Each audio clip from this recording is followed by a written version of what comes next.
Welcome to episode 4 of Into the Foxhole! Yes! That is even. This is like episode 3. Oh yeah, episode 3 of Into the Foxhole! Getting ahead of myself. I'm so excited. We're gonna cut it out and use that for 4.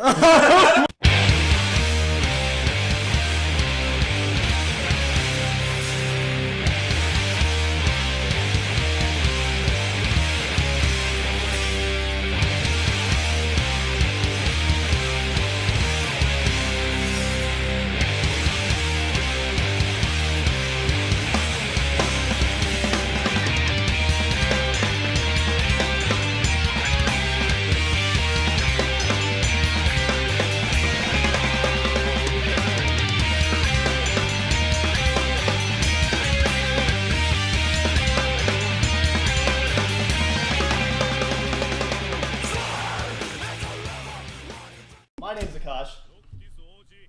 My name's Craig. Oh, you're supposed to point at me. I'm Edwin. Oh, I didn't know we were gonna do that. I didn't know either. I'm But sorry. yes, episode 3, Into the Foxhole. Where, as Akash would like to say, we trimmed the, what do you say? We put it in the douchebag filter. Oh, wow. You remember that? Yeah, That's something I episode 1. said. I didn't watch it. Oh, shit. Oh my. Alright. Well, this podcast's been fun. We should be getting violent. Kneecaps are getting slashed. Slashed. What the fuck? Thunder slash. Yeah. Exactly. That's what Akash is like. You mean some all sort works. Then I won't some get kneecap sort of thunder Don't you slash? get on this? Yeah, they'll get it when they see the link. a lot of sexy information of like news has happened this week. One of the main nice tidbits that everybody is excited everybody has been Wada has stepped down from Square I'm glad and you he's opened no longer there. This is the most glorious news. This is like when they killed like Saddam or whatever. Like people are like rejoicing. People are as far as rejoicing. that, but I would literally. I would. I would literally like to go ahead and start a slow clap if I could. If I could just go ahead and start a slow Go ahead, clap. start it out. Well, Now, start that shit out, bruh. Well, listen. Yeah. Thank you. Yeah. Man, Lord knows he needed to step down. Yeah, well, I mean, listen, I think, Edwin, that's a very unfair comparison. I think that Iwata by far did more damage than Saddam. Probably. No, you're right. You're right. Oh, I thought you were gonna go somewhere else, but you saved Yes, it. that's right. It is the Foxhole episode 3, 120% dirtier than last. Very much so. We get it raunchy. Very much so. But I mean, like we said, Iwata needed to go. Square has suffered tremendously this past generation. This man has like destroyed this fucking company, right? I mean, though they did good with their Ubisoft acquisition, not Ubisoft, excuse me, their Eidos acquisition. I don't really feel that that's good enough to help the series in general. When you think Square, I mean, you're not necessarily going to think of some of these IPs. And I mean, though you are helping your other studios, we need to think about what's good for Square, like internally. Oh man, can't wait for that next Squaresoft game, Tomb Raider 3. But we don't really like the current state that's going on in Square. Me and Craig have kind of like been quite vocal about like we don't really like where the direction the company's going. I mean, sometimes people want to think like, oh, okay, it's just a fanboy thing, or maybe, oh, they like Final Fantasy so much and they're just mad that you're not getting 12 of them. It's like, look, the reason why a lot of us are pissed off is we feel we're not even getting the minimum of what Final Fantasy games used to get, let's say a generation ago, where you get your solid 3 Final Fantasies, 2 Kingdom Hearts, MMO. So MMO barely released. You got like barely 1, because if you consider the rest of them sequels, that's barely 1 in my mind. It's like X2. I would never consider X2 one of them. So this is kind of like the state, and no console Kingdom Hearts on top of that. So this is the type of feeling that we get left with. So I don't feel it's a financial thing, as if Square can't afford to do these things, because they could afford to buy and purchase items. Now that's a good acquisition, but like, what about your internal teams? Like we got Versus, which we just talked about to death last podcast. Hey, this game is essentially Ghost. Nobody knows where it is. Might as well be everywhere. No one knows where the fuck it is anymore. Yes. Yeah, we were talking about that last podcast. They announced it right alongside Final Fantasy 13. Should have listened, Akash from Sons of Thunder slash. Should have been there, Akash. Hashtag Sons of Thunder slash. Should have been there. Should have listened to it. This game has been like gone for far too long. Nobody knows where the fuck this game is. And financially, Let me stop you there for just a second. I just wanted to say that Wada joined Square in April 2000. this one things went bad. No play. 13-year run. 13. 13. That's that boy's Yeah. number. 13 years. Coincidence? No, but But I mean, I don't want to say it's because of him that he's there, but these decisions that were made clearly impacted the company in a negative way. You'd have to take into consideration it's $106 million loss from something called reconstructioning through the company. But this reconstruction never equaled to anything being fixed. I mean, I feel part of that reconstructioning loss might have came from idols, but I don't really know how much of that is a bad thing, considering I mean idols, they made money for them. It's not like the games didn't sell. The games like Tomb Raider is hitting like record like sales. So I'm not really sure if Deus Ex. Yeah. There's that smile. Kosh gave us that Kool-Aid. We've put him to like Saddam Hussein and Osama bin Laden like levels in our mind. That like when you say pitchchforks, you have to think about where's like some desert area of us like holding him captured. It's like a fucking like it's like I'm a pissed fucking off. like a pyramid diagram. It's like levels, like minor criminals, and there's like Saddam and like fucking like, and then above that top of the pyramid it's like Wada. I feel that's correct. That's like correct. fucking No, on you're fire right. and shit. No, Like, you're right. Well, You're I right. mean, You're I right. believe that a person who destroys, like who kills people, it's like, yeah, it's a bad person, but the person who destroys people's childhood It's like, you don't should understand. be way higher on that. No, you're worse. Well, You're worse. It's like, you You're don't worse. they only You're kill worse. people this mad towards them, but they're too You're worse. You're worse. Like, You're he worse. literally destroyed me as a person. I hurt. It's very, I hurt. very terrible.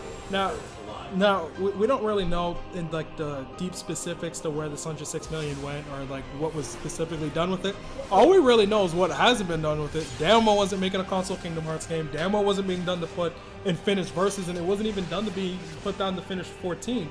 If you think about Or that, any like first party. yeah, that is period. true. That's You have true. to ask, what the fuck is a reconstruction? Reconstructioning Yeah. cost? You know, What what the is this? fuck? I don't You know, even it sounds know. like he took that money and like redid his house. That's what I did. Like, reconstruction. Like, It's you know, I could really use a new roof. Bathroom. Let's dip into the like company they lost fund. like how much? 106 million? Is that what you said? 106 million. 106 million for reconstruction? Bitch, they probably didn't even spend that much money after the fucking Civil War. Okay. Alright. That was reconstruction. I don't know what the fuck Wada was doing. Why do you hate Japan so much? Back to Wada's entire hate for him. But Like how we just keep segueing to other people we hate. I'm talking about it. this because he brings up hate in our hearts. But we don't really know where this money went. We just know that it didn't go towards actually making content or making real games. The money could have been used in like a lot of different ways. Like the fact that this game, Final Fantasy 13 verse is not even finished. The fact that Final Fantasy 14 is being redone and is yet to release in a final form. The fact that this game was announced for PlayStation 3 and yet to have a console version. So just to Jesus make, Christ. Just to make things clear for people who don't know, I do believe that Versus was being labeled as 14 now. 15. 15. 15? Yeah, that was 14, yeah. Remember, 14 is the MMO. That tanked. Oh yeah, you know the fucked up thing is like not even as a joke. I did forget that it actually existed. And you're right. Yeah, you're right to. You're absolutely right to. to. Because literally, like we said, it came out. It said, Well, "Whoa, this is shit," and they're literally redoing it. The problem was it's following the same philosophy that 13 did. It's all beauty and no substance. Basically, that's exactly what Yeah, it is. that's The all- world that's all- is completely empty. That's all I'm gonna say. Hell about yeah. And It's like a sheep. had you had known that, Big had you had titties. listened to our previous podcast, no, Yeah. but I definitely Pay $60 for it. I agree. Show me a good time, and then next morning it's just like, oh, Yeah. what did I do? Exactly. No, you expressed Too your bad I couldn't regret. afford that Z job. Definitely. They definitely disgusted me these past couple of years. Yeah. I mean, We don't really know what's like gonna happen with them now. The new president's kind of promised like to rebuild things. He's promised like he's promised like a lot to like change. I mean, and- really, the only thing he needs to promise me is to release a fucking game. Yes. Like, I mean, Yes. it's just so Like, much. you know, There's so much you can do to you know, fuck like, up a company. on, It's on a like, psychological level, there was a lot of damage done to the series, and it's like, Oh. funnily enough, like as much as I'd love to call myself a Final Fantasy fan, and like like Halo's been put through the rings, and I still say like, okay, yeah, I still like hold on a little bit of sentimental value to the series, even though I admit that it's garbage now. But the thing is, Final Fantasy, what they did to that shit, that was like, I'm amazed that I never even thought about this until just now. I was saying like, wow, I don't even consider myself a Final Fantasy fan anymore. Yeah, and Like, they holy even shit. even and even there's when a we lot, I know there's a lot of people like you. I'm not one of them, but there's plenty of people like you. A lot of Hell people yeah. have that mindset. It's like, why should I be a Final Fantasy fan anymore? Yes, Like, but- when was the last time I was like, wow, I really want to go get that next Final Fantasy game. 10. Okay. Like, yeah, exactly, 10. And I remember when 12 came out. I literally didn't really even know anything about the game. I'm like, oh, it's fucking Final Fantasy. Like, I will almost never do that for any game. But I was like, you know what? I saw like one trailer. I was just like, all right, I'll get this game. I actually remember I remember seeing the first like concept art of Vaughn and like his little cat nose. Yeah. Like, he looked a little different before like the final release. Like his nose was just like, yeah, fucking gross. I remember seeing the concept art for Vaughn. I was like thinking like, yeah, they should really put a shirt on that chick. Yeah. I'm like, damn, that girl looking. Like, give us some boobies. Even now, like playing Final Fantasy, I was like, I touched on Final Fantasy 12 just the other day. Looking at Vaughn still again today, he still looks gross to me. Like, yeah, his stomach, it's like it looks just like dirty. Like they want to like make it look like he's just like got like these like.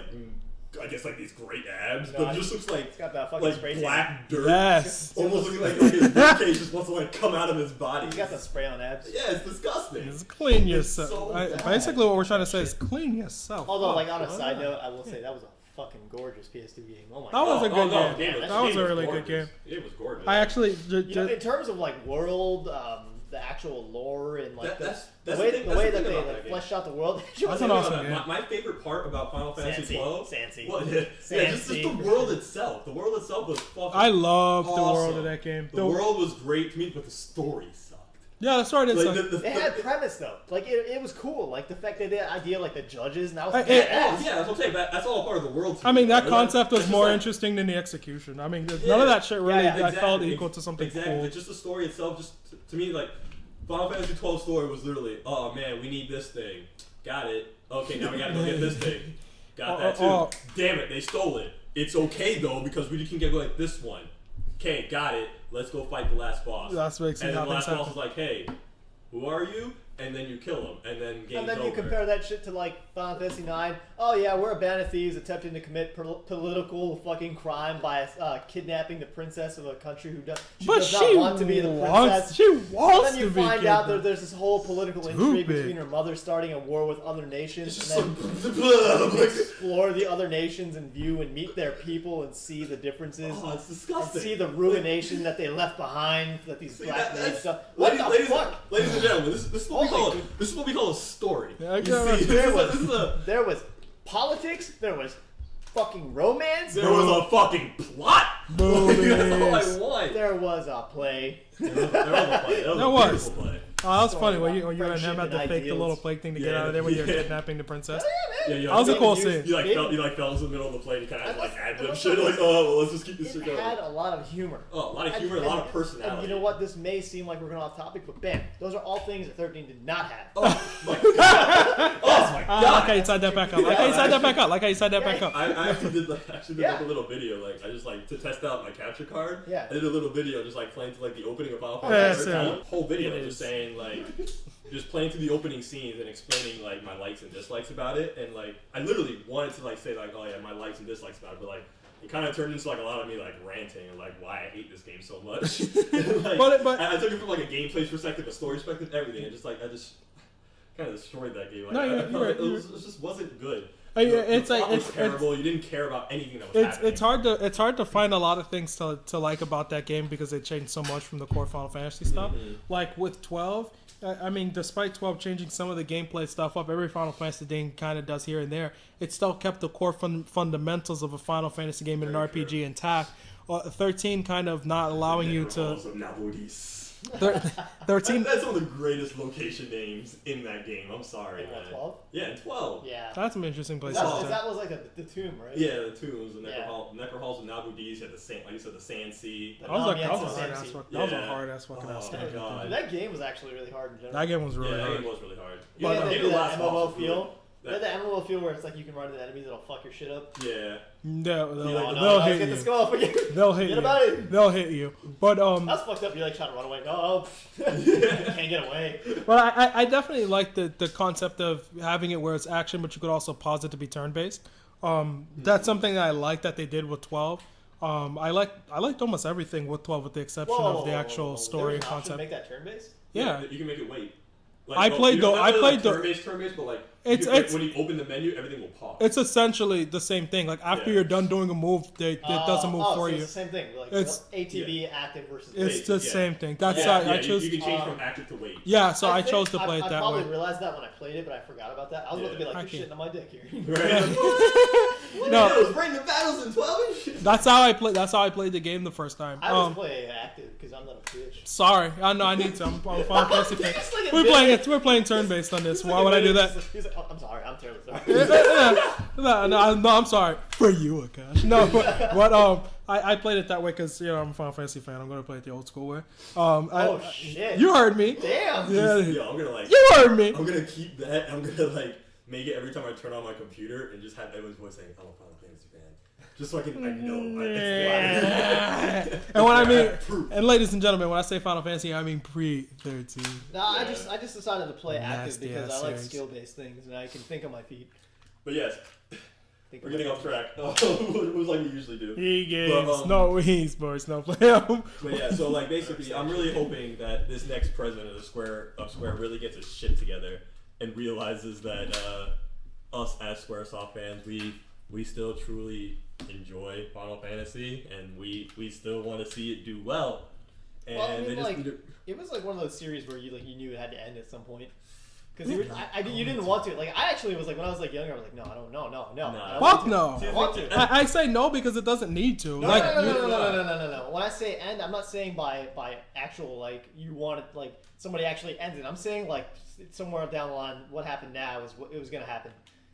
Oh, you mean someone like I had very little faith that there would be a team out there that would stick together long enough to consistently put out good stories. Oh, good Final Fantasy. No. I don't think that's the case. And the reason why I don't think that's the case is I believe the team is talented enough that you could make a good Final Fantasy every generation. Specifically for one reason. The thing that's different from Final Fantasy than any other IP is the idea that it's an established brand name without tacking on what was before. Yeah. You don't need to sell you on what they did in the past before. So it has this thing where it's a new IP, but it's also a branded IP. Ask you, why do you think that is?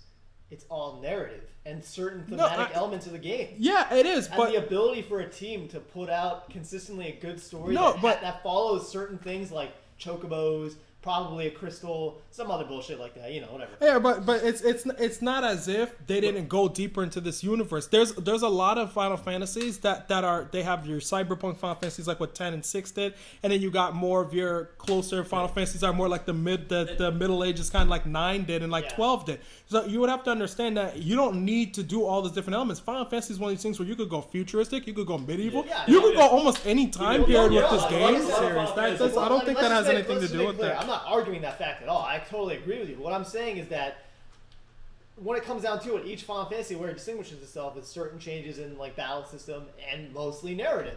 Because you're right, it is unique in the sense that it's an IP consistently branded the same way, just numerically, but they're almost different games almost entirely. Oh, they are. It's not almost. Sure. They are. They are meant to be completely different games than their predecessors. Final Fantasy had these little niches, like you said, they have their crystals and they have their chocobos and stuff. But a lot of the times, though, they don't necessarily need to be the core focus of the story, which makes it good. They could be very much. They're elements. They're elements in it, but they're not the story. In a Final Fantasy universe. Yes and no, because when I play them. I'm not thinking, oh yeah, there was a chocobo in Final Fantasy like A, B, and C. I don't think about that as much. Even when I'm playing, let's say, okay, if I were to play 14, riding a chocobo in 14 in my mind is like, okay, I'm riding a horse like in Skyrim. I'm just using it to point A to point B. It doesn't necessarily just mean I'm in that one universe. No, because if you think about the universes, let's say in 10, and then you compare them to a universe like 12 or 13. They're so vastly different that a chocobo is not the thing I say, well, yep, this ties the world in. This one bird ties the world in. People having legs ties legs tie you to a game where you're like, fuck, I played Metal Gear Solid. It's kind of like Halo because this guy has legs and a gun. I mean, that's why I look at chocobos as their universe as horses. Just because that the chocobo exists in the game. And what universe would that be? Final fucking Fantasy! But what I'm trying to say is that doesn't mean you're going to see the narrative like that. Okay, think about this. Think about this.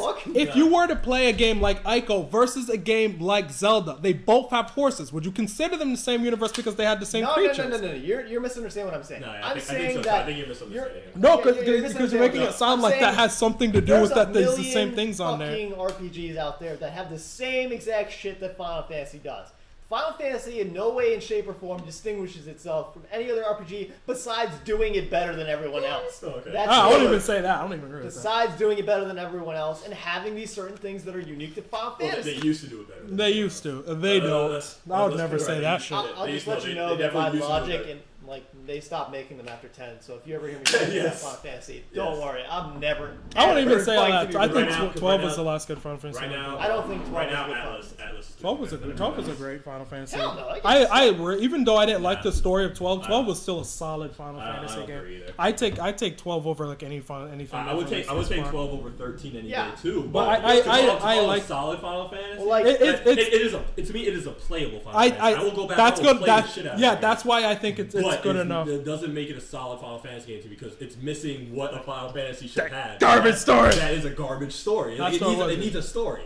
Oh, okay. We'll put it this way. We'll say Final Fantasy is a game that you can play, and it's okay to play it as a Final Fantasy, but the story is not to par with Final Fantasy. Yeah, basically. It's like you're eating something really juicy and meaty, and then just like the juice is just 12.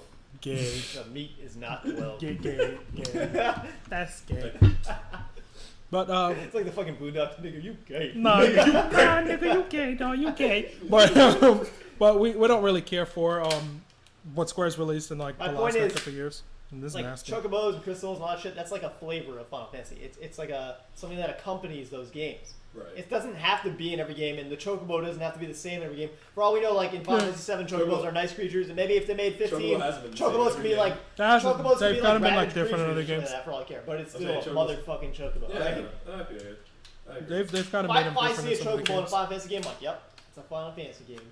And there are too, but yeah, but like to me, like I don't see like if I play a game like Final Fantasy 7, while I'm playing Final Fantasy 7, I'm not like, man, I'm playing a Final Fantasy game. No, I'm not saying those are defining elements. I'm saying those are supplementary elements. They're like they're contextual things that help you bring together something. Right. No, that's what it seems. What if a company was saying, hey, remember that game you loved? Well, and say it was like 2 generations ago. Say, well, we're making a new a redoing of it. We're gonna do it the exact same way. It's gonna be like a piece by piece remake.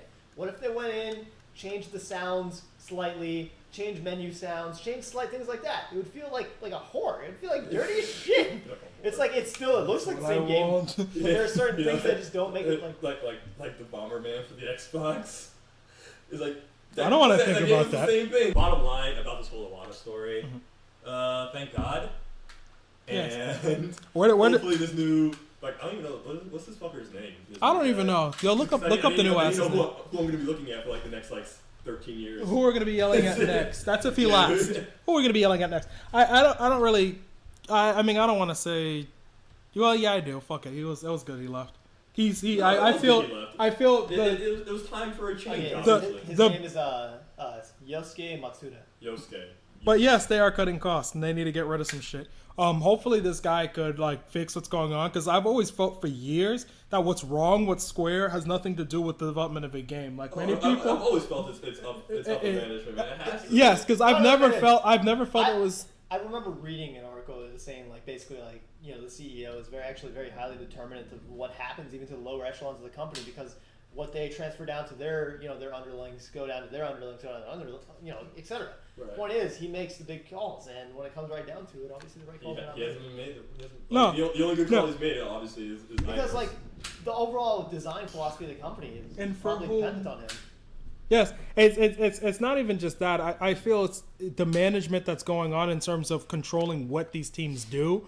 And the decision to not purchase a team to make these games became a problem. It's like, I don't want to say that they're being cheap, but there's no way in shape and form you could tell me you have a single fucking team making 2 games at once, and then one gets delayed, so that means 2 others prior to them even getting released are getting delayed too, but you bought an Eidos team? I don't understand. Why did you buy all these teams like Crystal Dynamics and Eidos' Montreal? Why the fuck did you buy all these teams? But you didn't even buy the teams to finish your own damn games that you're working on internally? Yeah. That's why I don't really believe that it's not a money thing. It's where they're spending the money. They wanted to be cheap, and they didn't want to have to say, okay, let me buy an extra team. They wanted to rest their laurels that, okay, yeah, you'll finish 13, and then after you're done with 13, they'll help with Versus, and after you're done with that, they'll work on Kingdom Hearts 3. Okay, what if one of these games was delayed? Doesn't that mean every project, therefore, is being delayed now? So none of these games are being worked on because they're resting their laurels on this one team, like developing all these games. When in reality, financially, it would have made more sense to them to just buy more teams. And that same thing Just is exactly why Final Fantasy 14 tanked so hard. First of all, this is a exactly. It doesn't have enough support behind it. Next thing you know, I think this is a we picture need of to that. release it, and then it's nothing. There's nothing in the game for you to do. And this guy's saying some scary shit. He says, due to the radical change of environment, I'd like to fundamentally review what works and what doesn't work for our company. Then cast all of our resources towards extending what makes us successful and thoroughly squeezing out what doesn't. Yeah, That's what he fucking said. And he's like thoroughly squeezing out what doesn't, i.e. someone's getting killed over there in Japan. Yo, people getting fired, yo. He's gonna be like standing over them, fucking show them like program, and like, what you doing over there? So what you doing over there? Help me! they misclicked that one key in programming code. Like, oh, dead weight. That's what's gonna happen. Kids are gonna be jumping off the roof of buildings and shit and killing themselves. That's what's gonna happen. Suicide rate in Japan was even higher. And you're That's right good. I get to see more episodes of Detective Conan. Episode's gonna be like, yeah, we found out he worked for Square. All we can say about that is we're happy that Square got a new president, and we're happy that Wada got his ass kicked. Let's hope this means that there is a Final Fantasy 15 reveal.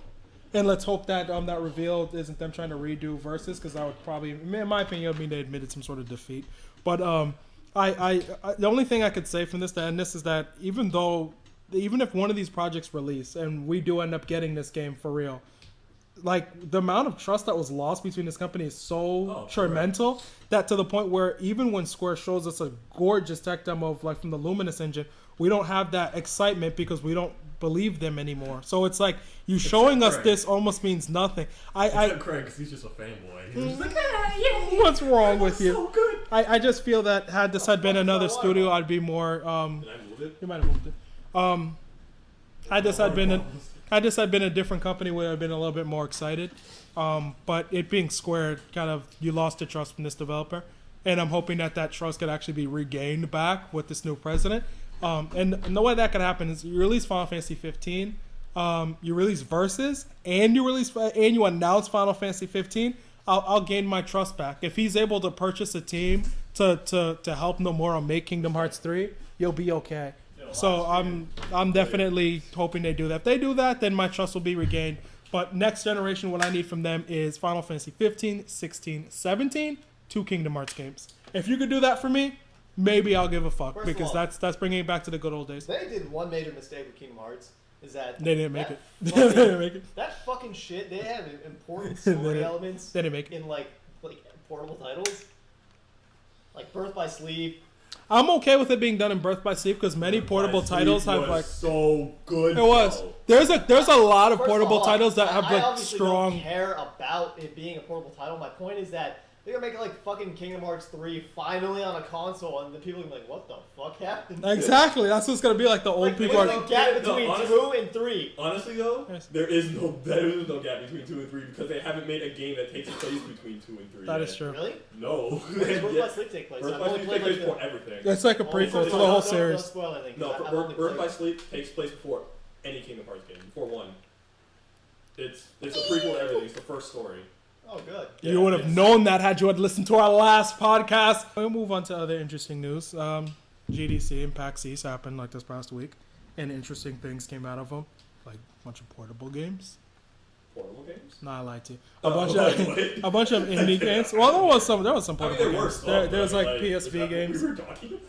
Maybe there was like PSV games and What the fuck is PS that? Mobile games and like all these little No, I know indie I know they games. announced- But a lot of things were announced at PAX and at GDC about Sony and their whole fancy new pub fun thing that they're working on. They're essentially having a program to welcome in a whole bunch of like indie developers on the PlayStation platforms. And this little program that they got going is they're essentially, from what he stated, is that they're hinting at purchasing games in alpha. So the idea of, let's say, a developer making something on on Kickstarter or greenlighting it through Steam. Let's say they want to have the game run on a system like PlayStation 4. Sony might accept to purchase this game while it's still in alpha, or the game could be made available to be purchased on PSN before it's done, so that way they could give some sort of user feedback through the people playing the beta for it. Like Sony has a whole bunch of like betas going, like even now. Like I know they have that one Dust beta going on still, but they're kind of open to this idea of having all these indie developers working on their system. So these past couple days, they went on to announce, like literally it was like 25 or 26 titles that are going to be running across PlayStation platforms, from PlayStation Mobile to PSV, PSN, and PlayStation 3 and PlayStation 4 even. I think there were like 3 or 4 PlayStation 4 games that were announced there that were from these like indie developers, like that Blacklight team, Tango Down team. Oh, yeah. It's called Blacklight Retribution. It's going to be on PS4, and Primal Carnage, just other like. I believe that was like a I don't want to use the term indie, but like a small team based FPS. Yeah. It was. Yeah. I'm gonna say indie because I mean it's a small. It is an independent. It's small enough for me to say, and if it's independent, I'm calling it indie. Because I wasn't sure how big the development team was. So it was indie. Like, it's still like independent. A team of like 200 people. Like they are not owned. Even if it's personally, even if it's a team that's owned by that many people, I'd still, in my opinion, see it as an indie game because it's independent developer. Mistakes making fucking Resident Evil 6 with like. Well, that's different. It was a 600-person team. That's different because they're owned by someone. Yeah, but that's like bullshit. They're like counting every motherfucker that ever even saw the damn thing. They were, but it was a beast team. But for a shitty game. Yeah, I was about to say. For a shitty game. But the whole Pump FUD thing that they've released for this is kind of, have you guys heard of the Steam thing? Styles Steam box. Yeah, what about it?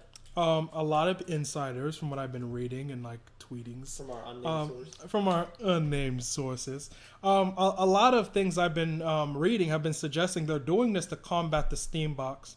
Now Valve has this whole green light thing on Steam, and it's just it's like that one Ouya system that allows you to like root your games on there, and like kind of like the Android devices, and people could like use the system to when they're playing a game, they could do developer feedback through the system.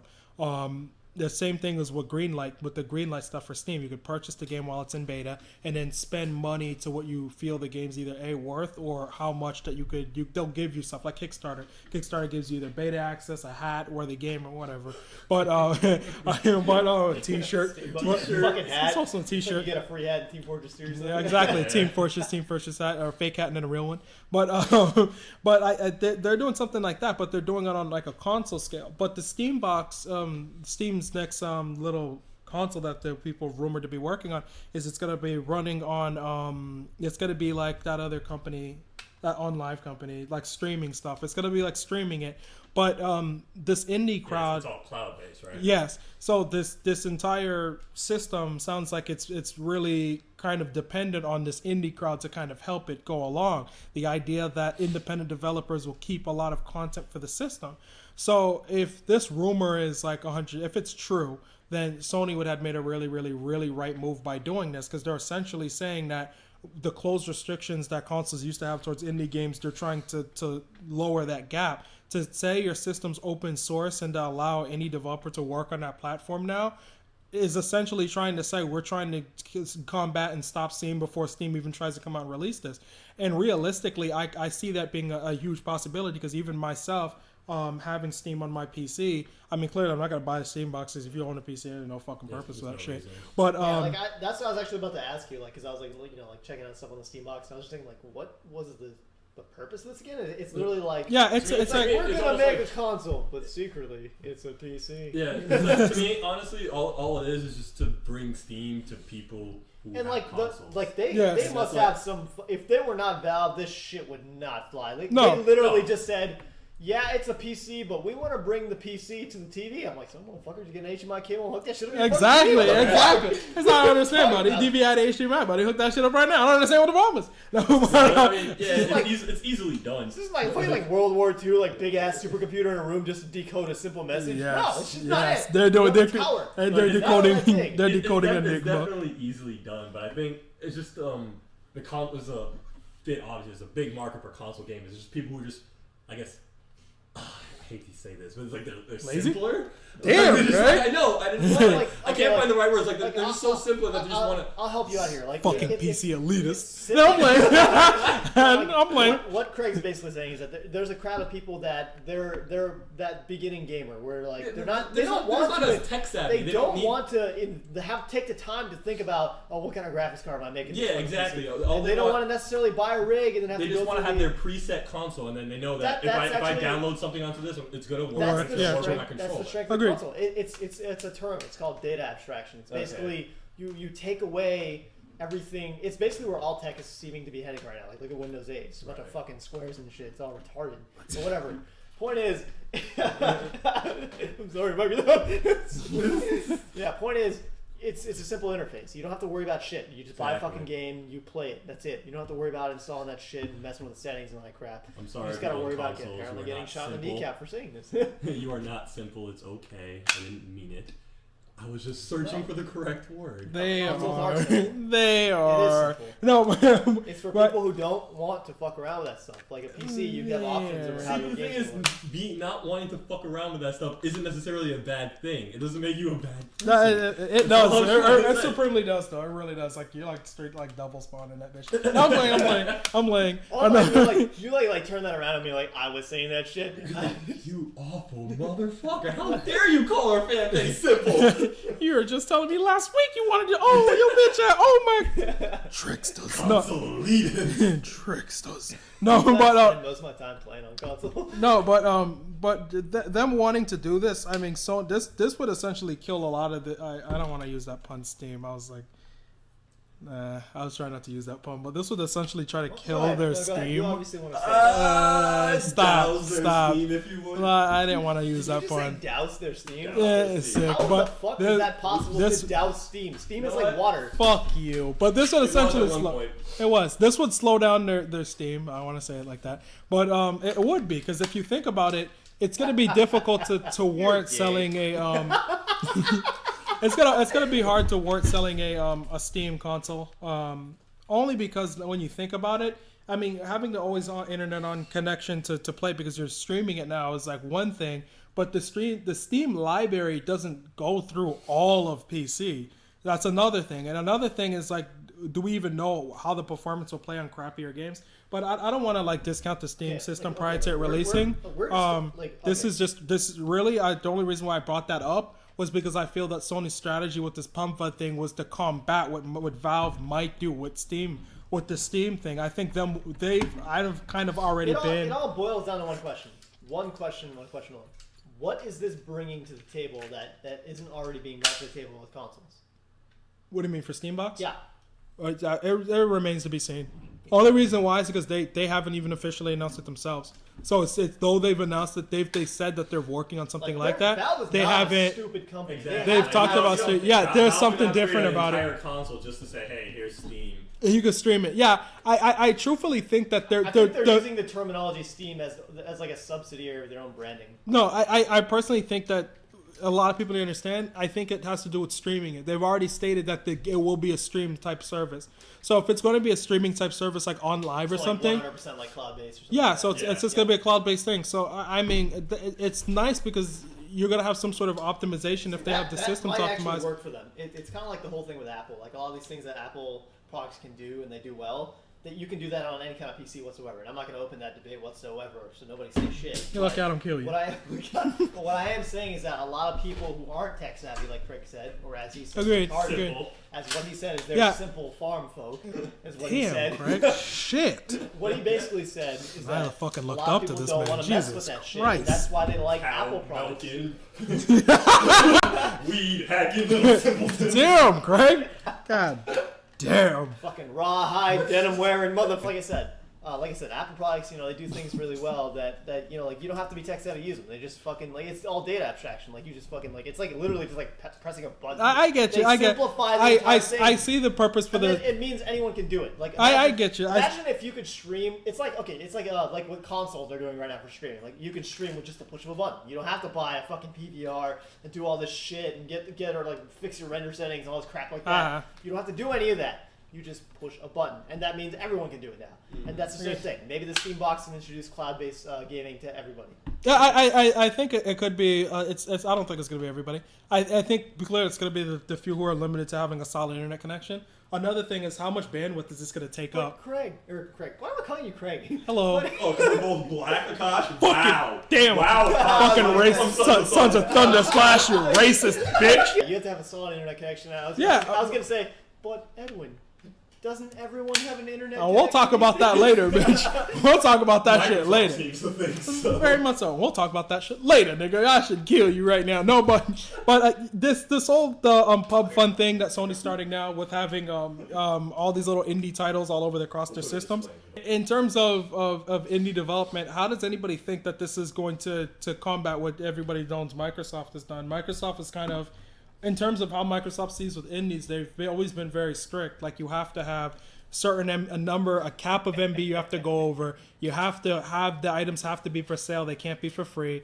It has to. I know there's for some of the indie stuff started on the 360 itself. It has to be on XNA. It can't be on anything else. Yeah, so Microsoft has had kind of like a strict thing in terms of XNA basically just like DirectX or something like that. I don't really know it's the actually core. Just like a stripped down version of that. I don't really know what the core specifics of it is, but the point is that they've had this very, very strict rule set of what you have to go on their system in terms of indie games. Does anybody think of how big this could possibly be for Sony to have an open platform and say we don't care what you're making on it? I see what you're getting at now. Basically, what you're saying is that it's great that XBL Arcade exists and that it's a place for indie games to be published and stuff like that. But the thing is, you're basically saying that you have to be basically programming for that shit. You have to be making it almost explicitly for the fact that, I'm going to be making this with the intent that it's going to be on Xbox Live Arcade. Yes, so it's like, that's not really true to the indie essence. Yes, so it's like, how does any of you guys feel that this is going to change anything in terms of the next generation of gaming? The idea that they've announced several PlayStation 4 games that are already PC games to being announced. This is literally just from the whole pub fun thing. 25 games were announced to run all these PlayStation systems. Just 25 games. I mean, no matter how small, big they are, that's still a large amount of games. I'm having a little bit of difficulty what you're getting at here. So you're saying how is this? How are you bringing this? How is this going to change the landscape of how publishers look at consoles now? Considering that you have one company. PlayStation 4 is much more closer to PC infrastructure than. No, I'm not even an infrastructure. Really, business model. The idea that they're opening developers to work on the platform versus having more open source. Yes. Okay. So how does anyone feel this is going to change stuff? Because if Microsoft keeps it more close, I mean, we could talk about quality control because it could be a possibility of we could get those weird titles on Steam. But my personal opinion is, isn't that kind of the fun thing? You could get those weird titles.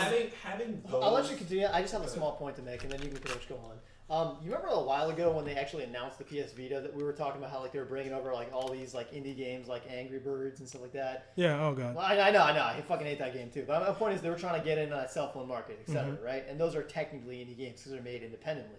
Now the thing is, I think we're kind of seeing how that's coming into fruition now. Not just with PS Vita, but they're kind of opening their market to all these different kinds of genres and independently produced titles. And that's basically what I wanted to get at. So it's really following their progression. Yeah, because I feel this is actually a natural progression for what they've already been doing. Because this isn't some knee-jerk reaction oh shit, we need to start doing this. No, this has clearly been set in motion. But before Craig says something, if you guys actually look at what they've done the last 3-4 years, if you look at the MMOs that are on PSN now, if you look at the type of games that they've released on there, either in beta or before beta, Sony's actually kind of been doing this indie stuff for a lot of games for quite a while now. So they've been open to having these type of concepts on their system without really charging or forcing developers to do certain stuff. When it comes right down to it, I honestly to God do believe they have the most unique online market for games. Basically, Steam's great and all. Xbox Live whatever, and then Nintendo has their own powerful ass IP. I don't know what the fuck they're doing. That's a whole different story. Don't even go to that. Nintendo don't touch that. Nintendo doesn't know Nintendo ain't about that life. Nintendo's taking the opposite stance of Microsoft. Internet. What the fuck is that? They don't know what that is. I don't even want to get started on those fuckers right now. They don't even. Their fans they're please Nintendo, please. This is some kind of online connectivity. And they're we'll think about it. No. I don't know, man. Or you take that Zelda from last gen. Ah, yeah. You'll just have fun No, with that my Zelda. point was that they have PSN has such a huge amount of like. Not only do they have their classic IPs that have been throughout the PlayStation brand, but they even have like a section for like fucking non-localized foreign games from like Japan. Like what the fuck? Yeah. They have a lot of like random cool shit on the PSN. That's what's really interesting about it. It's not just like cut and dry what kind of stuff they have. They do. A lot of the interesting Steam games like I think it's called Hotel Miami or some shit. Or Hotline Miami is what I'm thinking of. A lot of like interesting games that were already on Steam that they've already announced for PlayStation 3. Oh, look it up. When you do it, you'll see what the video is. But Hotel Miami is like this little indie game. It's going to be on PSP and PlayStation 3. It's like these small little niche games that it would have necessarily, like nobody would have played this game. Nobody would have seen this game even existed had somebody had said, okay, look, this is, open source. You guys could make it on this platform. Or what were you going to say before, Craig? On how this might like change the landscape of gaming. Well, I think predominantly what you're talking about. like the Hotline Miami. Well, yeah. Basically what I was going to get into, I was basically saying that quality control kind of like works itself out in a sense. Cause yeah, you're gonna get a lot of weird shit, obviously, because it's indie based games. I mean, people make weird shit. True. But I mean, it's because of that weird shit that people see that like, I don't really want that. It strives these developers to actually produce a better product. Because now you're gonna get your shit out. I'm really glad you said that. You're gonna you're gonna get that shit out there. Now that you have the opportunity, to get these things out there. You're gonna produce more things, and you want to get noticed because people are gonna buy your shit on the PS4. People are gonna have a lot of access to your shit. Yeah, like people are gonna buy on the PS4. That's very true. Then I feel that you went off of Steam, and I'm not knocking Steam, but I truly you're gonna get a bigger market. I truly feel you're gonna get a bigger market off of the impact this will have console. on the industry is like the reason why people were clamoring over the indie game model is that it's so like cheap and affordable to most people that it introduces them to a lot of genres they would have never otherwise have purchased because they stick with what they know. And in this, in the typical industry right now for regular games that aren't that aren't cell phone games, that aren't indie games, that aren't like any kind of random thing. We're talking like AAA production titles. Those things are all like it's like the same shit over and over again. There's some big ass shooter, somebody buys it. No, it's like some old Grand Theft Auto shit. It's like that Grand Theft Auto 2 shit. Fucking figures, man. It would be in Miami. But I'm full screen. But yeah, my point is, with a lot more of these indie games being put out and made accessible to other people, this is going to have a huge impact on what is popular and what people actually buy into. And let's face it, whenever if somebody creates a whole new genre of games that branches off, that starts off as indie games, and other people start emulating it and making their own versions of it, and it becomes its own genre, and it ends up becoming something profitable to actually pursue and make. And then you see this diversity and branching out and what genres become actually profitable to do. Because let's face it, right now, if you're not making like some big ass RPG or some shooter, it's chances are it's a risky investment. It is. Even within that genre, it's hard to do. Yeah, even I can almost see like an evolution of genres that are already there. Very much so. You can see you're gonna see because these indie developers are gonna be like doing shit that like David Cage is doing. That's not easy to pull off. That is, and it's one of these things where even when you look at anything that you've seen from Quantic Dreams as of recent, a lot of those games like Indigo Prophecy could have been straight like indie type games, like anything Telltale's done or anything Double Fine has done with like the Monkey Island, or excuse me, LucasArts has done with the whole Monkey Island stuff. But relax, we're looking at footage from an indie game. No, we are. Let me just explain. But I'm gonna put it on that part. We're looking at footage of what the hell is this game called? It's Hotline Miami. Hotline Miami. It looks like some overhead GTA shit. It does. It's like room-based game basically, and it looks all like childish and like retro and arcadey. And like the fucking dude just goes in his next room and just blows his fucking guy's head off with a shotgun. But got 600 points for it. Yeah, very much so. It was obviously the correct thing to do. Agreed. But this title is like the indie titles like we're talking about. The idea that something like this is going to be on PSN and on PSV and PlayStation 3 and all the other platforms. Honest, like even to me, this is kind of lost. This is like almost like a lost generation of gaming where you have these weird, crazy like these quirky games that we don't like. You see a lot of them in like the older consoles, like the original NES and like the SNES, the Super Nintendo Entertainment System, aka the Super Famicom, aka the SNES. Yeah, nasty. But yeah, you don't really see those kind of quirky ass games for a long ass time, and now, I mean, I think it'll make a comeback since this indie game model is becoming more indie games. I mean, Let me explain something. Really, as much as I'm talking about this being like a diamond, I'm just gonna say there's gonna be a lot of fucking doo doo. Oh yeah, you're gonna see a lot of doo doo. That's just how it is. But exactly. That's why. I personally am okay with that. That's actually the strength of it though, because it's like you know what, you never know what you're gonna get, and when you have to push through the shit, there's no expectations. It's like when you find something cool and you're like, wow, this is actually really cool. Exactly. I mean, look at all those like weird ass, like you look at the old, like you said, like weird ass like SNES games. Some of the shit you would probably never even touch. The next thing you know, you play it, you're like, oh, this shit's actually like the fuck, the Scooby Doo game on the Super Nintendo. That shit was fucking like the one game I told you about. Like Scooby Doo games, that's licensed. So people are like, oh, I'm gonna want that for my kids. That was fucking cool. Though. I know it might have been cool. It might have been a fantastic game, but like a game like I was telling you about, like that Rocky and Pocky or Pocky and Rocky game. Like, what the fuck is Pocky and Rocky? No one knows what the fuck this is, but you fucking played that game, and that game was the fucking Pockets and Rockets. Like, it is so good. It's like, you're gonna get that a lot now, and it's gonna be awesome. I can't fucking wait. It's a step in the right direction. It is, and I think the great thing about this is that these indie developers get to get feedback in real time from the people playing any of these games on PSN and any of the other networks that they're eventually going to have it on. But being able to get that feedback that quickly and that directly is kind of a really big deal to them. It is a really big deal, and not to mention the biggest thing, it helps the industry as a whole because, like I said, it makes this whole thing more and more profitable and allows the little guy to get in on the action. Oh, for sure. That's the best part about it, in my opinion. Because, like, for a while, the things were looking kind of bleak where, like, if you weren't part of a AAA studio or you're just fucked. Your game wasn't like if you want to be a game developer, you basically your game wasn't selling a million copies. Actually, if you just wanted to be in that. If you wanted to be in that vein of the industry, you basically had to sell your soul and work, like, fucking make next door, the Explorer or some shit. Oh, yeah! Or you gotta work for EA. Those Dead Space developers used to make some shitty ass fucking games before they began making Dead Space. So I mean, they had to go through bad times before they could get thugh good. But that's like a testament. It's like if you don't get broken, then you can make your own game after that. Very much so. But I definitely. You're a game developer. You live long enough to make Dead Space. Agree. I definitely like where this is going, and with that being said, I think we're all kind of looking forward to see what more things come from this. You gotta be the hero. You live long enough to see yourself making Call of Duty. Oh God. Jesus. But, that being said, we're all kind of happy at some of that. Oh, sure. A later good news that came from GDC has to be some of that Battlefield 4 footage. Battlefield 4 was announced. Let's start off with the meat. They're advertising that shit as Frostbite 3 like you were talking about. We know that. They were. It's just like Frostbite 2.3. Yes, what I was stating earlier to Akash when I was showing him the video. There's 17-minute video that's up on YouTube. Everybody that feast their eyes upon. It was called like fishing in Baku Matsu Hatsu Tatsu Village or whatever. That anime. Fishing in Baku. Who am I? But okay. It was very anime. No, it wasn't. But I guess it just felt anime because it had like a kind of Japanese sounding word and then like it did. Right, everyone's wrong. Lighthearted music to it. It did.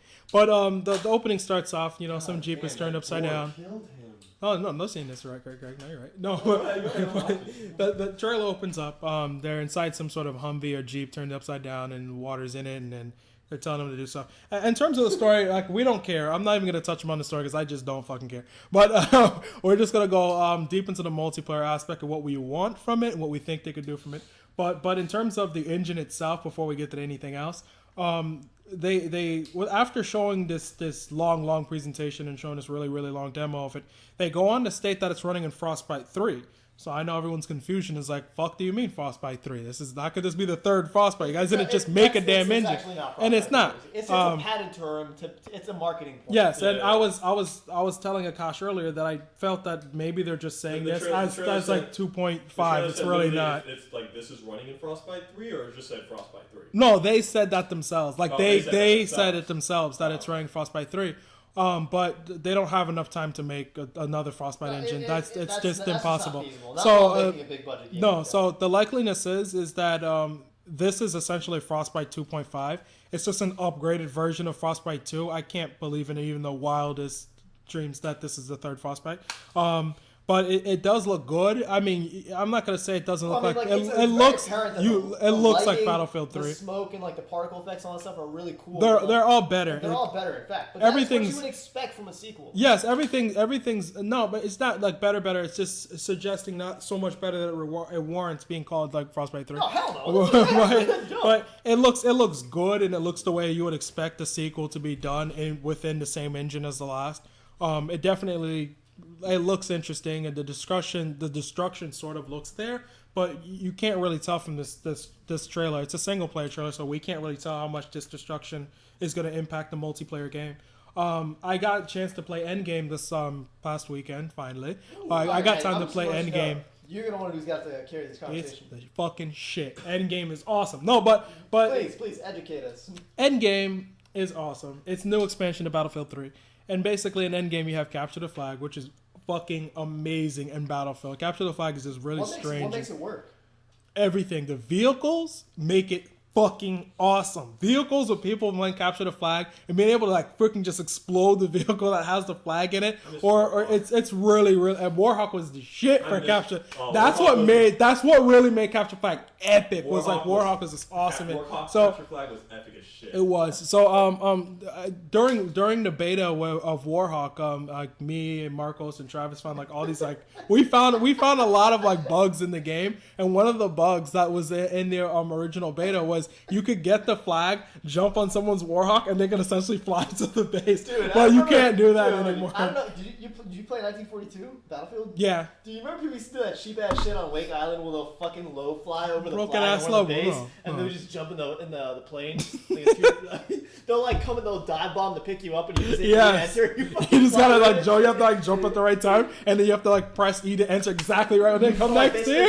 It's like so funny. Like, for all you guys that don't know, like Wake Island is like a horseshoe shaped map, and at the tip of each horseshoe would be a base with like the flag. Yeah, so you're just fly straight across the sea instead of going past the entire universe. Yeah, so it's exactly the enemy was like, all right, we've set up defensive perimeters here and here, and we've got the tank position. You got like all these like mines set up and everything. Like, nope, here comes some plane. Some guys like kamikazing it. So dive bomb and pick up the dude and just fly back. No, it's broken. It was broken, but a lot of that was like patched out later on. But yeah, you know what, like. Wake Island is like that classic map. That's a good. I want them to do what's it called? I want them to do Capture the Flag for Wake Island for no, it's 3. A perfect map. I only played Endgame on some of the newer maps. I've yet to play Endgame on the back to Karkan maps like Wake Island. Yeah. So but Capture the Flag just feels really awesome. I really like how it feels on there. But what I wanted to touch upon is with us going into Battlefield 4. Which, my personal opinion, shouldn't even be called 4. I actually think it should be called subtitled something, considering it's just the second of one running on the same engine. But I'm excited for a lot of things in Battlefield 4, especially the destructibility. Now, me and Akash have talked about this whole destructibility thing at length to state that, well, in Bad Company 2, I truly feel... I kill you. But no one cares, Akash. But the idea of... Just helping you out. The idea of being able to destroy a building or be able to flatten it out for strategic advantage was a really big deal in Bad Company 2. But having an Encom station inside of this clearly like broke things up. It wasn't really fair to the overall game. You need to have some kind of counterbalance or some kind of trade-off between doing that. Like it needs to take enough effort to justify doing, but you can't just like haphazardly destroy a fucking building. Yeah. Like it has to be like an intentional thing. Because that's what happened a lot of times in like Bad Company 2, where it's just like people just like, all right, we gotta flatten out this building really fucking fast and just dominate basically, or you'll join in a match and everything's gone. No, essentially, and they've leveled everything out. You just see this clear, vast wasteland. If you're gonna have the ability to destroy a building, it needs to be very systematic. Yes, and we were talking about that earlier when we were first looking at the trailer. I don't want to see one fucking engineer with C4 and the added fucking thing to get extra C4 to do it by himself. Yes, it needs to be slower. And that I feel that if you could destroy a building, if you need to be able to do it slower and it needs to take longer to destroy a building, I prefer that than anything. If you have it where it takes a long time to destroy it, let it be destructible. If it takes a realistic amount of time, you know what I think would could be a strategic. very good idea for them to capitalize on? If they want to do this whole destroying a building thing, I think that each major building of like strategic importance in a map that's like vital to like a location or something, should have some very, very static points that you have to place like C4 or whatever on, that you have to structurally target to destroy a building. Yeah. So like, say like on each floor, if it's like a multi-tiered building, there are like certain columns in each level like that you have to take Yeah. out. That way, everyone can know at some point or another after playing the game, like, okay, these are the points that they need to target to structurally compromise this building, and we can now actively defend these points. Yes, I agree with that. You can't just be like, I'm going to put C4 on the outer wall of this building all around and then just blow it up. No. Yes, I agree. I agree. That'd be a great point. Yeah. I agree because even though they feel it sort of breaks some of the stuff, I feel it's realistic in terms of warfare, and it makes sense. This is the part in a game where you have to compromise a little bit of realism to get game. I know, and we've talked. I've talked about that for a while with like a bunch of other people who play the game, that they feel that maybe having it be like that is like wiping out the entire field. They feel is like too much. Yeah. If it is too much, and I agree with that's too much, make it take longer, so that way anybody who can't technically achieve that should deserve the victory. You take out all of it. It's like just make it harder. Not just like these particular pressure points. Like if you get these 3 particular points, the building is going to collapse. It's what it's going to do. But like also like those points the building itself can still crumble. It still can like do all these things. True. Like you can still blow a hole in the wall. The building itself will change as like your things explode around it, things explode outside of it. Maybe a wall will fall. It doesn't mean that the whole building is compromised. True, because I still want to have the full destructibility, but just have it take a longer time to make it much more strategic as opposed to just axing it. Still have it like where you can like destroy like an outside wall, so like you have like an easier access points when you get to those vital points. My idea of this was like basically saying like you would have like there's a major point like a rush point or whatever that you need to like capture or whatever, and in order to actually destroy that building, they were like, say it's like 2 floors and there's like, I don't know, like 2 or 3 columns on each floor that require you to destroy them before you can completely crumble that building. Now you can still fuck up the walls and create openings and lines of sight, but overall if you want to topple that building, you need to destroy like these 3 major columns or whatever, and these columns are really strong. Say like 1 C4 is not going to do it. Like this has to be a very intentional squad thing where you have to coordinate with your team and get these bastards to come in with C4, because like if you want to do this, you gotta have this thing be like a tactic and not just it can't just be like one guy like I'm gonna blow up the building. Like I don't play Battlefield, but like doing it that way, it makes it an achievement. You get down that building, you did something. Because a big problem towards finishing, towards your main objective, whether it be capturing. Because like a very, very large problem with Bad Company 2 is like you have like a lot of guys who are just gonna fucking pick. What the hell? What was the class that had the mortar? Sniper. Was it sniper? Sniper. Yeah, Recon. Sniper. They would call it a mortar strike, just consistently bombarding you. Hell yeah! It's like the building would eventually crumble. Like what the fuck? He's like all the way over there. I can't go over there. I'm not sure how it works, but like when a building, like say they collapse the building into your side, obviously you die. Right? You die. Yeah. So like, but do you get like ammo warning? Like like this building's about to come down. You need to get the fuck out. Yeah, they'll tell you, and you'll hear it. You'll hear that it's like, gonna come down. Warping steel. Oh, okay. And you'll also sometimes if there's a teammate next to you, they'll do this little voiceover thing where they'll tell you to get out. But like you don't actually have that much time to get out. A lot of times you don't really have a lot. You don't want to have it like every time a building comes down. The thing is, shooters are actually a lot more strategic than people give them credit for, and they don't realize how much meta is actually there. Hell yeah! That was a whole meta game. I'll give you a rundown what happens. Now, like I said, everybody's on their team. Everybody on the enemy team is like a sniper or whatever, and they're using mortar strikes to fucking bombard your shit. You're thinking like, wow, that's really cheap. And your boy used now, C4. what we need to do is, since they've set up a defensive perimeter and we can't get closer to them, nor should we, because we should be defending and not assaulting them, we have to stand our ground. But this means that we need to attack them from range. So many of us are going to switch over to sniper to be able to kill these guys from a distance, or tend to lean towards that long range thing. And if the enemy is aware of that and finds out that your whole team has switched to like sniper or some long range tendency, if they immediately start switching over to CQC based things, they're going to exploit that weakness so hard. Yeah, well, close quarters combat. Yeah. This is awesome. That's like a meta, and quite frankly, that's very difficult to follow within the confines of the game. Imagine if you're trying to think of that, and then the building's crumbling, you're like, It's too late. It's too late. By the time you want to switch your class, it was too late. Yeah, exactly. But in Bad Company 2, I think shooters need that meta. They do. Well, the problem is it has to be an accessible meta. It's just like the whole problem with like Halo is people are saying like, oh yeah, like only like the higher tier of players know power weapons respawn if you put them on static timers. Saying like, how complicated is it to put a fucking in-game timer to tell people when rockets spawn? That helps everybody.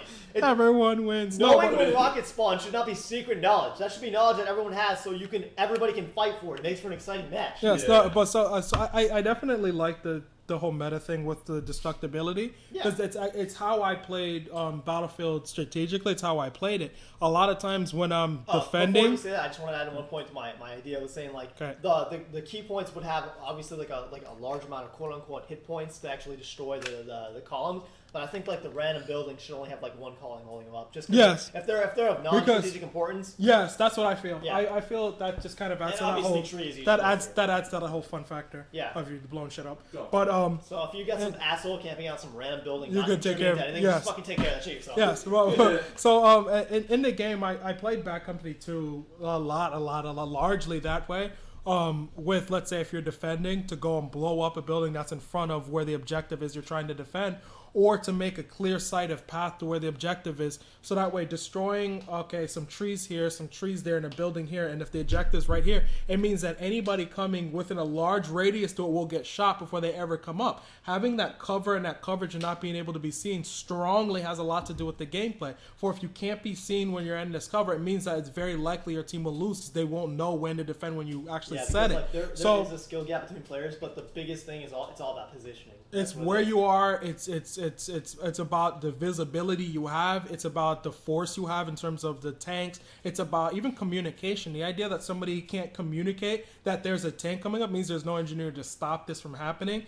All these things like help in the whole Battlefield thing of trying to stop something from happening ahead of time. So just one squad communicating with each other could really change a lot of stuff in the battle. Also, one thing that I really loved about the Destruction 2.0 and Bad Company 2 is that it added this whole level of like infantry combat tactic where like, you always have that one guy who's going to be like sitting like corner peeking you at a window, and it just pisses you off. And whenever you were in assault, you had a way to combat that because you had like a secondary grenade launcher. If they were just sniping there and like corner peeking you by a window, then duck back on the side of the window, if you shot the side of the window with a grenade launcher, blow up the whole wall, blow up the fucking wall, and the guy behind it would die. Which is great. So it's like it gave you it made it seem as if people can't just hide behind these things that are unbreakable. You can't just be in a sniper rifle by yourself in a window. You can't be a guy with a sniper rifle behind a window of this titanium like, steel building.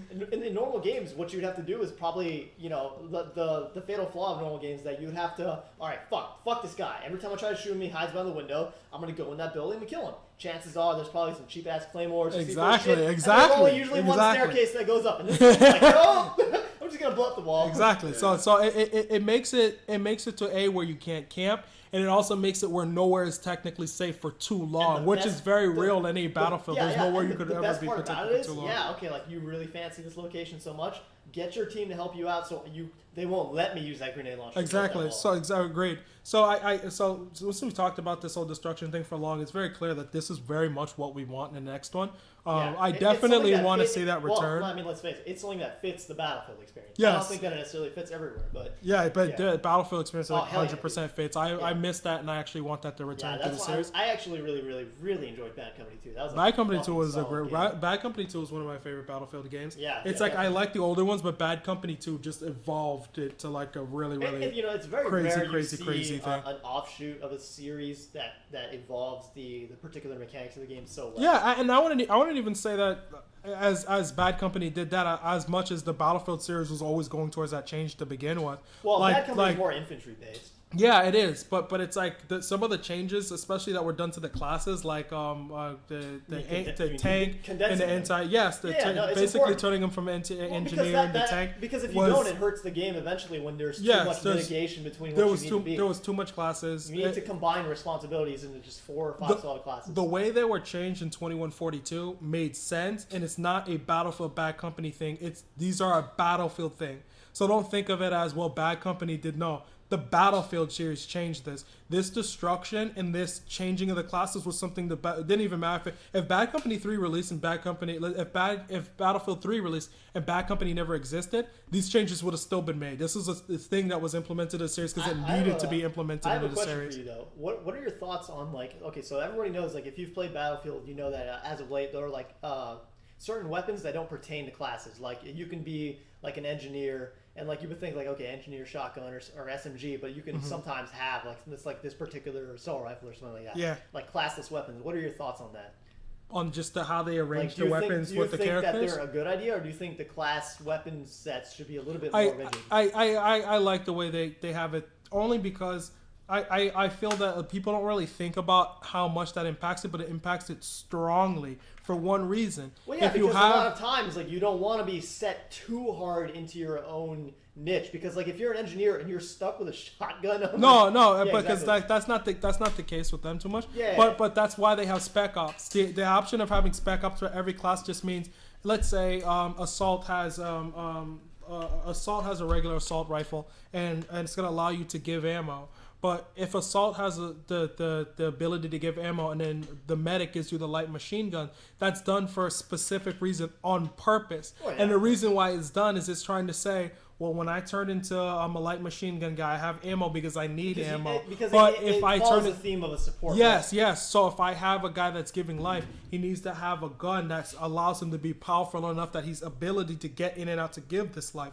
Now, we can't have it where, okay, an engineer guy has a light machine gun and everybody has this, that, and the third. They kind of need to go with the classes that they go with. Do you think the swap between like having an assault carry the med kit and the support the ammo I like that change, and the reason why I thought it made more sense because as an assault you're going to be the one on the front line. Yes. Why should you not be the one healing? I like the idea of it being that way for one reason, is that when you're already the LMG and you have a medic, you need an assault to continue to give you ammo. Plus they have the whole what was it, the focus fire, like when you suppression fire. Fire. There we go. I like the idea of having you being able to give yourself ammo, because you need to give yourself ammo.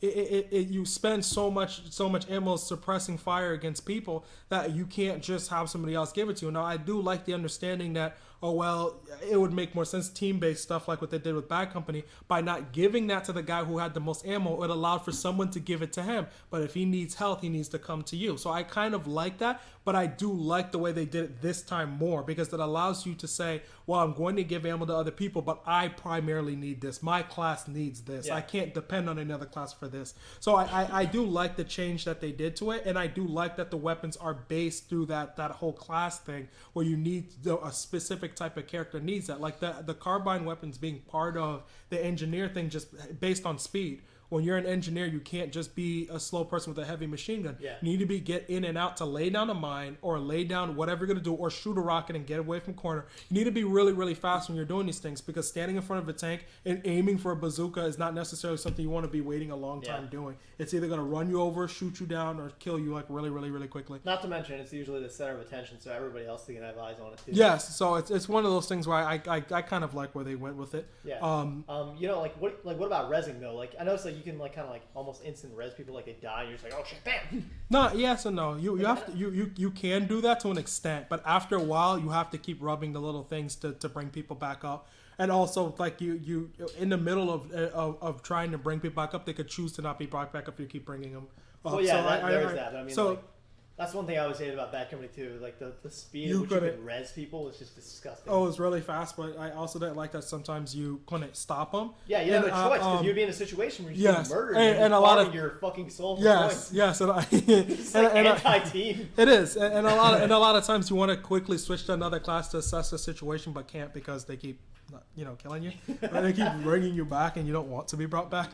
But they changed that. But I want to see where 4 goes with the whole vehicle stuff. I want to see where they're going to go with this land and sea thing, because I don't really know how much is in the single player that actually has to do with what we'll be playing with the multiplayer. Yeah. Now, they showed the naval battle stuff, and I was like kind of like ranting on this on Facebook like a couple of weeks ago, like trying to like lie about all the stupid things that was gonna be like U-boats and shit, like all these fake things, like trying to like decrypt their stupid like teaser like page thing out on Twitter. But it's like but realistically, the fact that they kind of are showing naval stuff, like the whole boat flight, like going to the ship, I want to know how much of that's going to be in multiplayer, because I want all that to be brought back. I love the idea of the naval battles, and I want to see like, are they going to bring it back closer to that, because I always feel the second Call of Duties made on engines are always the more superior ones. The way what? The second Battlefield made on engines are always the more superior ones. He said it. like Bad Company 2, like 2142, and like this one. Yeah. You're in the prime of the Battlefield, where it's like they've already made the engine with the game. Now they have the chance to just make the game. Yeah, I know. So I feel this is good. It's supposed to be the good Call of Duty. Excuse me, Battlefield. Battlefield. You did it again. Oh god. You did it twice. You didn't realize it the first time. Help me! Help me! Help me! It's in his veins. I hear you. But they do have motherships on Endgame, and I've never got to. Like SNES and COD. SNES. I've never got to use the mothership in Endgame. I played Endgame for a couple hours, but I've never got to go inside the whole mothership thing in there. There are motherships in Endgame. A lot of people get inside of it and they bring you to places in which you need to be. But I never got to be one in Endgame, but I'm personally assuming that anything that's in Endgame, just like they did in Bad Company 1, will clearly be in Bad Company 2. So I'm very much looking forward to everything Battlefield 4. Everything. Motherships, capture the flag, all that fanciness. One day I might give a fuck. I hear you. I hear you, Chris. Damn. Greg doesn't play first man. Sure does. He doesn't. There's like a lot of other fanciness. That's good. That's about it. That's about it. Until they get out more information, that's about it. We could talk about Battlefield all day. Yeah, but unless they come out with more information, we'll have that like podcast another day. So Disney announced 2 days ago. No, this is. This is the side news. Disney announced the closure of LucasArts, and they're closing LucasArts games. Everyone's crying. Like, oh no, LucasArts. I'm more like, oh no, like Star Wars 1313. Slut bitch. Just to make sure here, that was the game that was like the impressive ass. 1313. 1,313's gone. Elevator fucking exploding. Yeah. Hopping on fucking debris. He's like, I'm finna jump on. I'm Boba Fett. Yeah. Shut up, Jabba the Hutt. I don't. But oh my god. Well. Granted, everyone was juicy fruiting over this game. Oh my god, that game looked fucking incredible. It was last E3. If just to put it this way, this game's a major thing. Greg's putting like a gun to his mouth and trying to kill himself. Money went into that one level. Probably. But last E3, if anybody like remembers the big deal, last E3, the main big thing about last E3 was that everybody was showing their next gen muscle on last E3, and it was Square showing their engine, it was Ubisoft showing Watch Dogs, which everybody knew was next gen, and then it was LucasArts showing Star Wars 1313. These 3 games were the main 3 games that let everybody know, yeah, these publishers are gearing up hard for next generation. So this is not just like one of those small niche games like, oh yeah, whatever, maybe it might come out, maybe it not. This was like the next generation game. Yeah. You might as well say it was one of the first next generation games to kind of be shown behind closed doors and for people to be shown publicly during that E3 press conference, along with Square's new engine and with Watch Dogs, but more so Watch Dogs in this game because they're real games. So the idea that this game is being but we'll touch up on that later too. There's actually something more interesting to touch up on that. But they've announced that they're canceling like a whole bunch of like IPs and a whole bunch of projects. And but one of the things for Star Wars 1313, so everybody doesn't go kill themselves over, is that the game's not being 100% canned. From my understanding, the game is on an indefinite hold. And from what I've read is that they're looking for other companies to help take over the project. Like they're probably looking to outsource it. So it's not like completely dead. There's so many great studios out there that would probably like be more than happy to take over this project. There's a lot of teams out there that'd be more than happy to take over this next project. I could see EA or was it Ubisoft that did? It wasn't. LucasArts did that in-house, didn't they? That one Star Wars game you were playing with a guy and he's like the apprentice to like Vader or some shit. Wasn't that done in-house? Yeah, that was in-house. That was LucasArts. That was LucasArts. Oh, okay, fuck that shit. I thought Ubisoft did that game. I've actually got a list of all the games right here. Holy shit. But it's on hold indefinitely, and we just want to know like what team possibly might take over it, if any team. Fucking idea how many fucking games they made? They've made a lot of games. You're talking about a team that's like Star Wars. They've been around. They've done like the Grim Fandango games, and they've done like the Tales of Monkey Island game.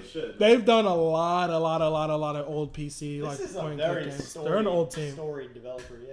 They are, but it's like been around for a long ass time. Well, I mean, this list is like games that they. Well, I mean, they're probably like They probably didn't make all of these. They probably published some. Eat a dick. No, the majority of those are in-house made. Because to my understanding, LucasArts wasn't done as like in there as a publisher. They were done as like the concept and developer. Way. They did Zombies in My Neighbors? Yep. Oh, fuck the world. How does that make you feel? How does it make you feel, bitch? Yeah, it wasn't. I had a feeling it was them in-house because I thought Ubisoft did it, but I think I remember hearing that was done all by LucasArts. Yeah, man. And they did things. But Star Wars 1313 was really looking like a great game. But sequel to Star Wars, just. Go to hell. But I definitely I don't see it as like a lost cause. Any team any team at EA could outsource this game and take it over. No, for sure. So it's I don't want everybody. I can see EA picking this up and giving it to a team. And BioWare going out and be like, yay. Yeah, another one. Star Wars. Let's fuck it up. No.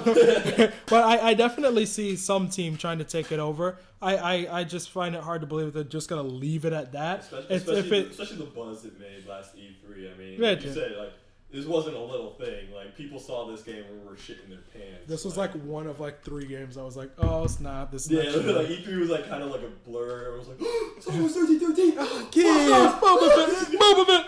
Like, I seen this shit. This shit was not PlayStation 3, though. It was not 360. This was straight purely next gen, nigga. This shit was not running on no current gen shit, you fucking liars. That's what our anonymous source sounds like. It does. And I was like, oh, what? What is it? Call me back.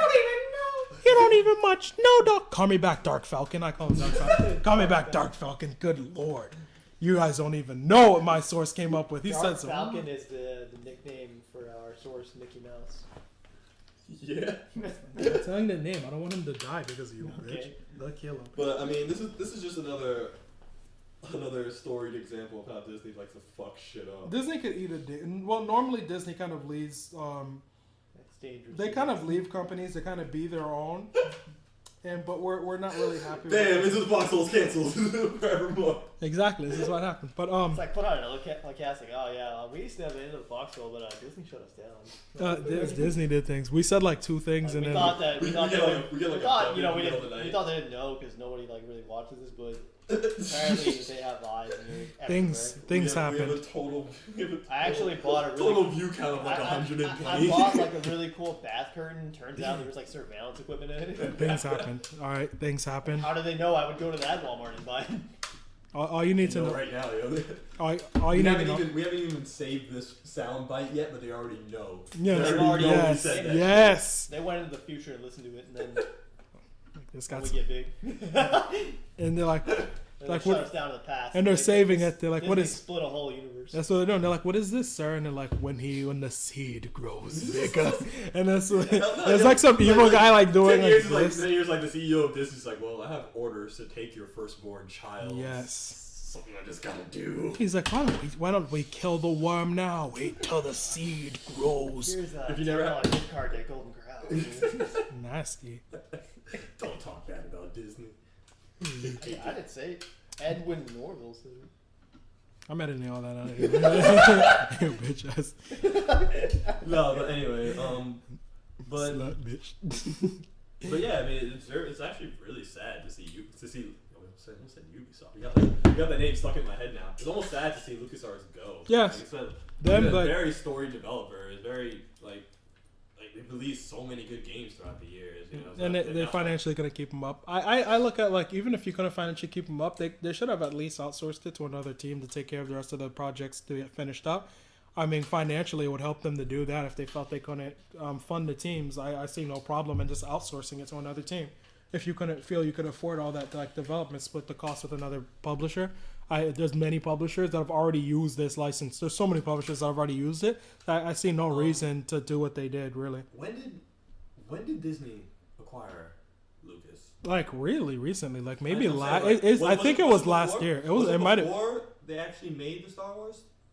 They announced the Star Wars thing though, or was it after? It was after. I mean, the reason why I say after is because it was last year. Yeah, so Disney acquired Lucas after the trailer was made. Yeah, no, after the game was probably already in development. Because to my understanding, like they bought LucasArts maybe like a year ago. So if they bought LucasArts probably maybe like a year or so ago, then the game clearly was already in development far prior to that. It's like, so I was mentioning about you again. I mean.